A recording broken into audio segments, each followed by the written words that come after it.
economista Daniel Legarda. Él es viceministro de Comercio Exterior. Es públicamente conocido que Ecuador tuvo problemas con sus exportaciones del camarón a la China. Hubo advertencias y restricciones al producto ecuatoriano por parte de la China al haber encontrado vestigios de coronavirus en este producto, tema que preocupó en las esferas oficiales, incluso motivando acciones del jefe de Estado. Vamos a dialogar sobre este tema y también sobre los incentivos y créditos que se estarían entregando a empresas ecuatorianas para tratar de superar los graves efectos de la pandemia. Le saludamos, economista Legarda. Empecemos con el tema de las exportaciones de camarón y si es que este ha sido superado.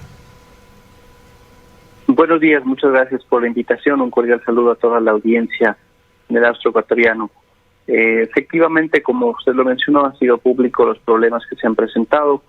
Primero que nada, resaltar que tanto las indicaciones de la aduana de China como las investigaciones científicas alrededor del mundo ratifican que el coronavirus no se transmite por alimentos. Y eso está ratificado inclusive también en la notificación que la aduana china ha enviado a Ecuador sobre la suspensión de estas 3 empresas. Lo que se ha hallado fueron rastros de ARN de coronavirus que no son en sí mismo una amenaza para la propagación del virus como tal, ¿no? Y que lo reconoce inclusive la aduana china. Se encontraron esos rastros en la pared de un contenedor y en cajas, pero no en el producto en sí mismo. Y de todas maneras nosotros hemos manifestado nuestras preocupaciones al respecto de esto, no obstante que también hemos hecho notar toda nuestra apertura para poder reforzar todos los protocolos que haya que reforzar, que sean necesarios y poder superar lo antes posible esta circunstancia. Esta semana, de hecho, tenemos algunas inspecciones virtuales que se van a llevar a cabo en las plantas de las empresas que han sido suspendidas para poder hacer una verificación de los protocolos, de los puntos de control de cada uno de los protocolos que se han establecido para el control y finalmente con eso poder remitir, ya se ha remitido información a la aduana china, pero con esa visita más de información poder reforzar cualquier punto adicional y que pronto se pueda levantar esa suspensión para continuar con la exportación de camarón. Solo esas 3 empresas han sido suspendidas, el resto de empresas, el resto de establecimientos en el país continúa habilitado para poder exportar camarón. Ingeniero, muy buenos días. ¿Cuáles han sido los efectos en este lapso en el cual se ha dado esta situación, considerando que en el último año, entre el 2019 y el 2020, me parece que entre abril del 2019 y abril del 2020 hubo un incremento muy importante de las exportaciones? Se habla de más de un 90% de incremento de las exportaciones hacia la China, exportaciones de camarón. ¿Cuáles podrían ser los efectos en este sentido, en este lapso que se ha dado estos lamentables hechos? Bueno, de enero a mayo registramos un incremento de exportaciones en alrededor de 40% más. Pero en junio y julio se va a ver una reducción. Las cifras oficiales ya van a revelar eso más adelante, de acuerdo a los calendarios de publicación de las cifras. Pero definitivamente va a haber una caída y eso no solamente responde como tal al efecto de China, que sin duda alguna va a afectar, pero también a una reducción de los precios internacionales que se está ya provocando debido al exceso que existe de oferta de camarón en el mercado mundial en general. Pues vamos a ver definitivamente una reducción en los próximos meses. Es difícil todavía tener una proyección a final de año, pero sin duda desde junio en adelante va a haber una caída que ojalá pueda ralentizarse hasta el final del año y de todas maneras marque un incremento frente al año anterior. ¿Cómo están, señor viceministro, las empresas ecuatorianas, los emprendimientos ecuatorianos? Hay varias líneas de crédito que el gobierno nacional ha obtenido a pesar de las graves dificultades financieras y la mala imagen exterior que tiene Ecuador por los problemas económicos que está pasando. Pero de cualquier manera se anunciaron créditos del BID, por ejemplo, por el orden de $93 millones que estaban destinados a contribuir para la reactivación de micros y pequeños negocios. Hubo otro crédito de la CAF por una línea de crédito por $2.500 millones que se hizo para recuperar también empresas. Hubo un primer préstamo de $50 millones que se decidió destinar a fortalecer el sistema de salud, pero también otros 350 millones para recuperación de empresas en el país. ¿Cómo se han concretado estos programas? ¿A través de qué mecanismos pueden los productores ecuatorianos, los emprendedores ecuatorianos acceder a créditos o algún tipo de ventaja para poder recuperarse? Bueno, efectivamente el principal problema de la pandemia ha sido la liquidez desde el punto de vista del sector privado y productivo, ¿no? El cierre de las empresas, la reducción de actividades, ha sido sin duda afectado el normal curso de las acciones y esto se ha trasladado a un problema de liquidez. En ese sentido, todos los recursos que puedan canalizarse para créditos blandos y recuperación del sector siempre van a ser bienvenidos.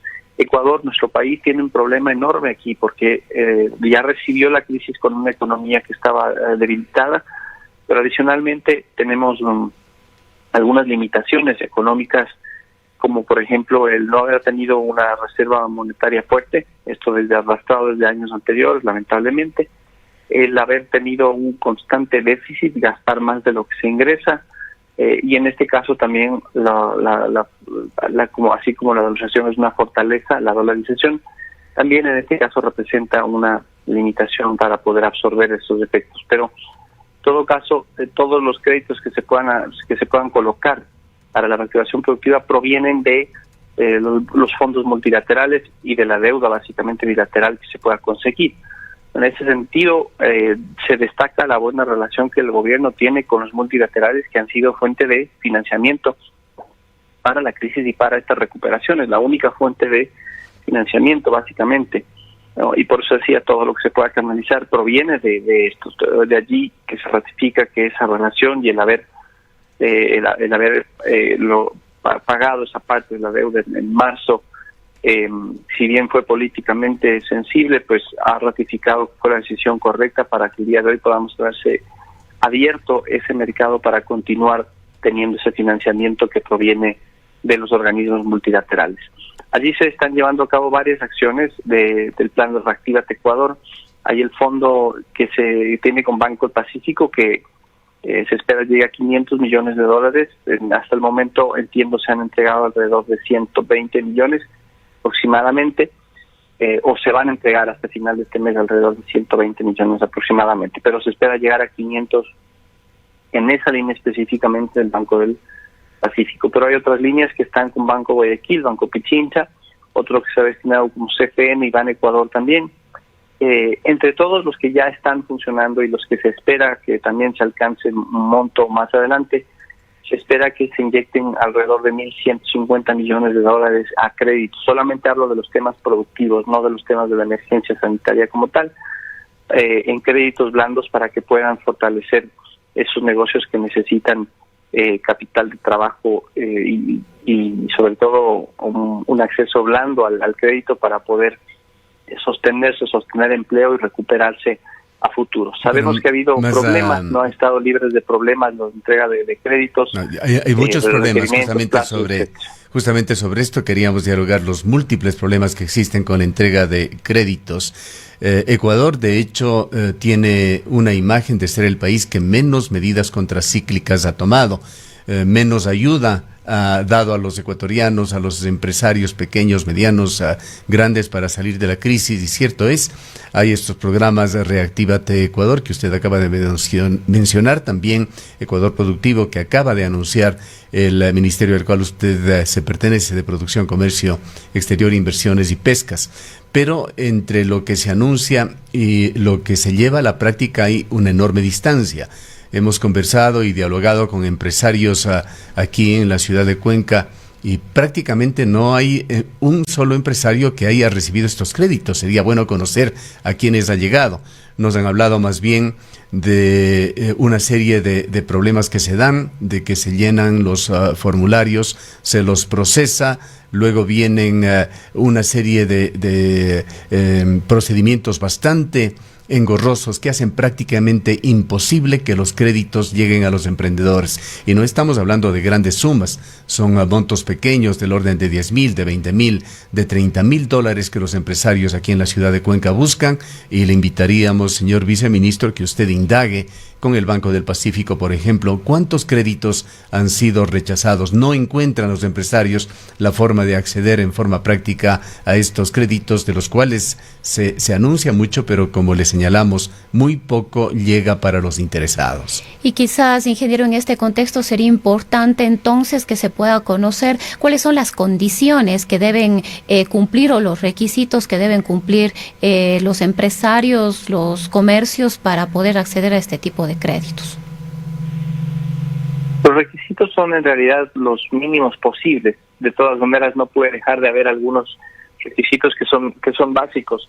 Pero como decía, reconocemos que ha habido un problema en la entrega. El principal problema se debe a que la demanda es mayor que la oferta. No hay vueltas que darse en esto. Los recursos no son suficientes, amigos, y eso se debe a que van llegando, como decías, de los 500 que va a emitir Banco del Pacífico, hasta fin de mes se esperaba ejecutar 120, pero porque van entrando más recursos, se van colocando, pero eso hace que la demanda sea mayor que la oferta como tal, entonces no hay dinero que alcance. Eso es importantísimo decir. No, en esta circunstancia la magnitud de la crisis y demás es muy grande, y si bien se hacen todos los esfuerzos, siempre va a haber mayores necesidades que no se van a poder alcanzar.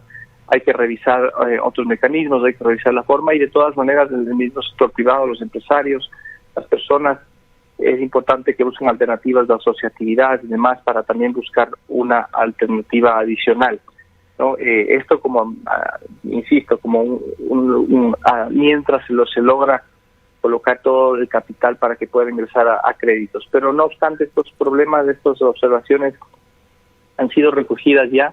No es el caso particular de mi viceministerio, el que tiene a cargo esto, es el ministerio en particular, sino el banco y la Junta de Regulación Monetaria y Financiera, pero nosotros como Ministerio de la Producción hemos recogido las observaciones y trasladado. Hemos mantenido, la semana anterior mantuvimos otra reunión con Banco del Pacífico para verificar estos temas, los puntos de entrega. Sabemos que el banco igualmente, si no es en esta semana, es en la próxima, implementará ya un proceso para que todo el mecanismo esté vía online, porque sabemos que el banco no tiene sucursales en todas las ciudades del país, pero por esa misma razón se va a poder acceder a toda la entrega del crédito, todo el proceso desde la plataforma del banco. Actualmente solo se puede hacer una precalificación en la página web, pero están trabajando en un sistema para poder realizar toda la calificación de crédito en la misma página web. Voy a citarle, señor viceministro, banco, ¿no? Cifras del propio gobierno, cifras dadas por el Ministerio de Finanzas, recientes, muy frescas, refiriéndose a estos créditos que se manejan a través del Banco del Pacífico. Un 66% de ellos han sido entregados a productores de Guayas y Pichincha, es decir, 2/3 de los créditos han ido a Guayas y Pichincha, y el resto a lo que queda del país. Siempre esta grave asimetría que se presenta por el centralismo o por los polos de desarrollo más grandes del país, pero esto no quiere decir que el resto del país no necesite. Hay múltiples pedidos, le reiteramos, de aquí de la ciudad de Cuenca que no son atendidos. Algo tiene que hacerse para descentralizar y repartir de una mejor manera por lo menos estas posibilidades, que no es siquiera dinero subsidiado o regalado, son créditos que los productores tendrán que devolverlo, pero que requieren ahora en la mayoría de los casos para no cerrar sus empresas.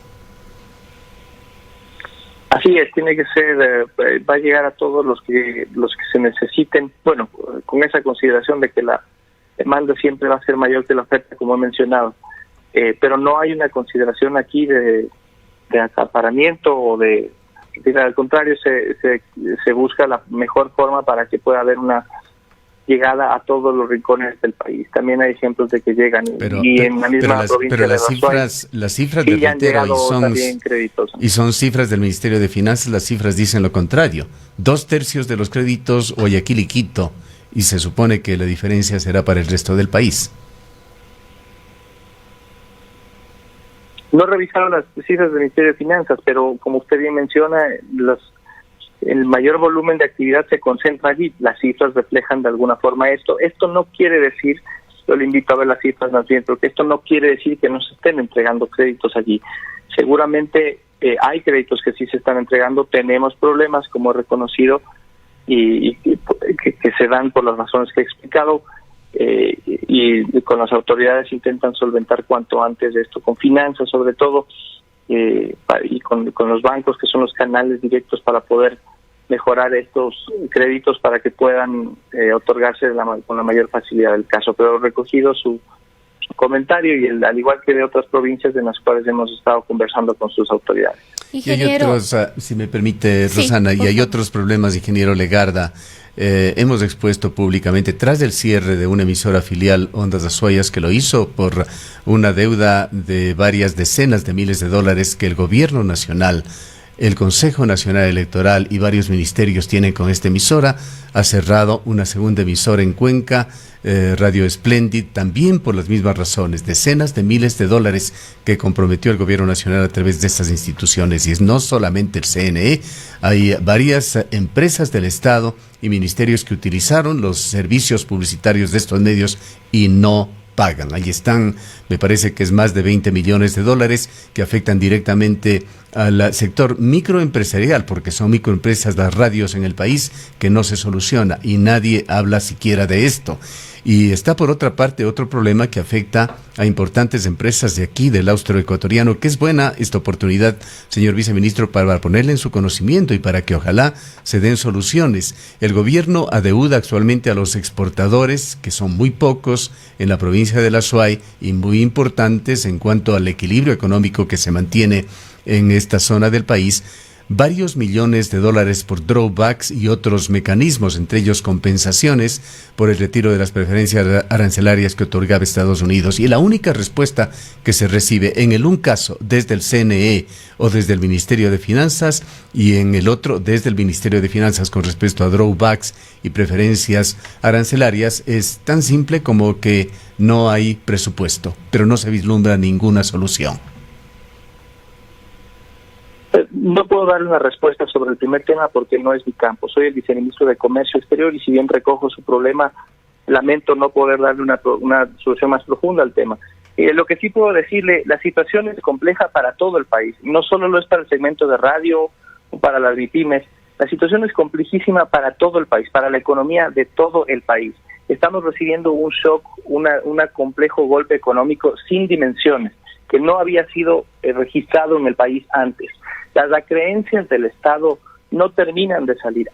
El Estado le debe plata a todo el mundo. Esto se da en parte por la crisis, evidentemente, porque se ha generado una reducción muy fuerte de ingresos, pero por otro lado también hay que entender como ciudadanos, y valga la reflexión de esto, hemos creado un Estado durante ya mucho tiempo que está sobredimensionado, ¿sí? Que tiene más capacidades de las que le corresponden y no le alcanza el dinero para cubrir todas esas obligaciones.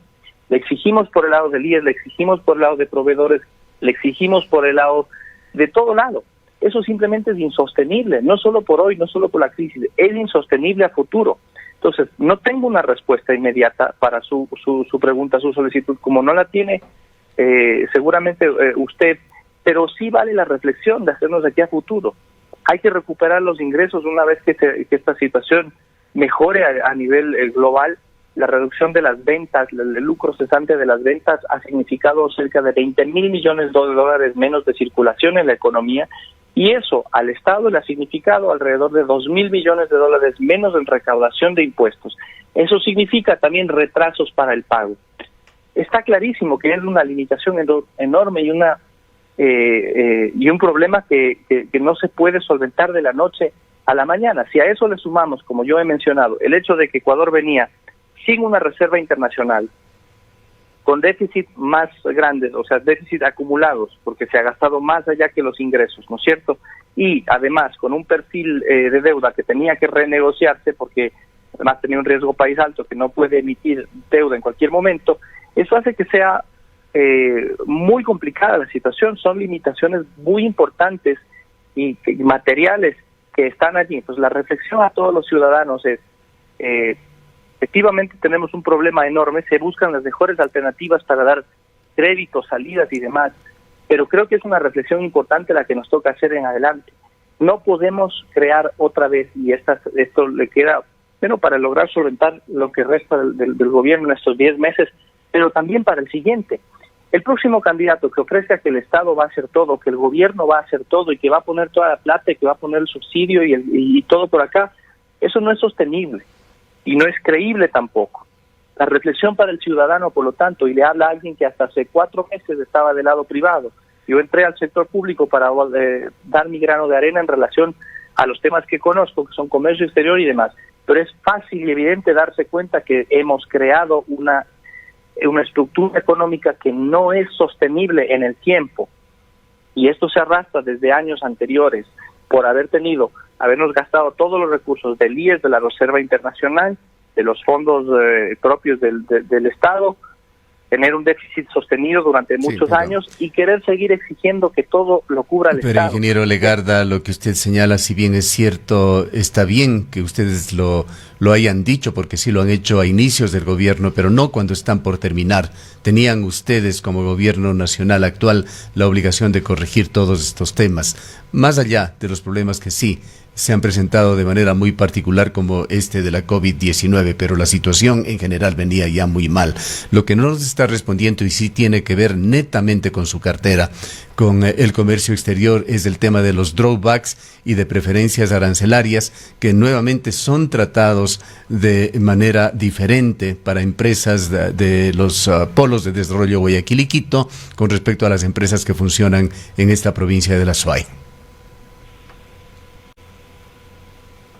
El drawback, o los que ustedes mencionan de devolución simplificada de impuestos, es un mecanismo que se implementó en la última ley de simplicidad y progresividad tributaria aprobada en diciembre y que estamos trabajando para encontrar el mecanismo de financiamiento del mismo. Sucede el mismo problema. Voluntad existe, tenemos armado inclusive el mecanismo, lo que no existe son la cobertura de los recursos. Así es que el bottom line de eso resulta en el mismo problema que estamos buscando, la forma de devolverlo. Así como usted me pregunta para el tema de la radio, el problema termina siendo al final del día el mismo. ¿De dónde conseguimos el financiamiento para esta devolución de impuestos? Es algo en lo que estamos trabajando finalmente. Y sobre el tema del acceso a Estados Unidos o los recursos que se iban a entregar por haber perdido las preferencias arancelarias del ATP-DA, bueno, aquí se vislumbra por un lado lo importante de tener un acuerdo comercial con Estados Unidos, que es fundamental y que estamos trabajando también para no depender de esos recursos. Lamentablemente aquí perdimos la oportunidad en su momento en 2006 de poder tener un acuerdo que hoy en día nos haría mucho beneficio por poder tener ese acceso de un mercado, de un acceso a un mercado enorme y además para haber podido desarrollar otros sectores de exportación que necesitamos más que nunca hoy en día. La buena noticia es que se está trabajando también en eso. Continuamos trabajando en la agenda comercial mientras se ha desarrollado las restricciones, la pandemia en general. Si bien al inicio tuvimos que todo el enfoque dedicarlo a la atención de la emergencia, no hemos dejado de preocuparnos y hemos estado también llevando a cabo acciones para continuar la agenda comercial del Ecuador. Y en ese sentido, han visto que ha entrado en vigencia ya, o está por entrar en vigencia, el acuerdo comercial con el EFTA, con la Asociación Europea de Libre Comercio, con el Reino Unido igualmente. Estamos negociando también con México para el ingreso a la Alianza del Pacífico y también estamos generando el mejor entorno para iniciar una negociación con Estados Unidos, que es uno de nuestros principales mercados también de exportación. Esto necesita el país, es complemento a lo que he mencionado antes y lo que usted también ha mencionado de toda la crisis y las restricciones que se generan a nivel interno en la economía y el haber dependido durante mucho tiempo de lo que haga o deje de hacer el gobierno central simplemente no es sostenible. Y sin tener todas las respuestas para este aspecto, una de las respuestas que definitivamente sí son alternativa para lograr una economía más sostenible en el tiempo, es lograr aperturar más mercados para que dependamos mucho más, por ejemplo, de nuestros exportadores o de nuevos exportadores o de actividades productivas que se vinculen con el mundo exterior y de inversión que llegue al país, es decir, del sector privado, en vez de dejar de depender tanto de lo que haga o deje de hacer el sector público. Esa es la forma de poder generar una economía más sostenible, que no se hace de un día para el otro, evidentemente, tampoco es que se sostiene esto de un día para el otro, pero sí es algo que se puede construir en el tiempo para lograr amortiguar estos efectos negativos que se dan cuando se tiene una crisis como la que estamos teniendo, que, insisto, no tiene precedentes. Bien, queremos agradecerle. No sé si Rosana, sí, yo quería volver al tema de los créditos, que es una de las preocupaciones que hay acá, precisamente por las dificultades de acceso. El Ministerio de Finanzas había anunciado un fondo de más o menos $1.000 millones, un poco más de $1.000 millones para Reactívate Ecuador específicamente. El Banco del Pacífico ha entregado alrededor de 80, 90 millones de dólares según los reportes. ¿Cuántos fondos, no sé si usted podría darnos esos datos, cuántos realmente ha entrado a este fondo? El Banco del Pacífico dice que más o menos tiene todavía unos 500 millones de dólares para entregar en créditos. Usted nos decía hace un momento que no hay los recursos para la solicitud de los créditos cuando hay una serie de necesidades y de personas que, como habíamos dicho, o grupos que buscaban créditos realmente pequeños de $20,000, $30,000, no más allá de eso.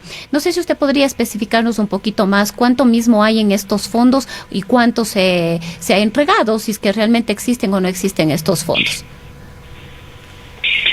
No tengo el detalle a la mano, lamentablemente, no es parte de mi agenda particularmente esto, pero lo que puedo mencionarle es Banco del Pacífico hasta fin de mes esperaba entregar alrededor de 120 millones del total de la cartera de Reactívate Ecuador, que espera que sea de 500 millones. Esos 500 millones se van a canalizar en un periodo de tiempo, a medida que vayan ingresando los recursos que se están generando del pago de multilaterales y de otros recursos que se consiguen finalmente también desde el exterior. Permítame aportarle, señor viceministro, con una cifra. Le estoy dando cifras del Ministerio de Finanzas. Podrían estar desactualizadas en 8 días quizá, pero el monto de las operaciones que ha llevado adelante el Banco del Pacífico llega apenas a 6,3 millones de dólares.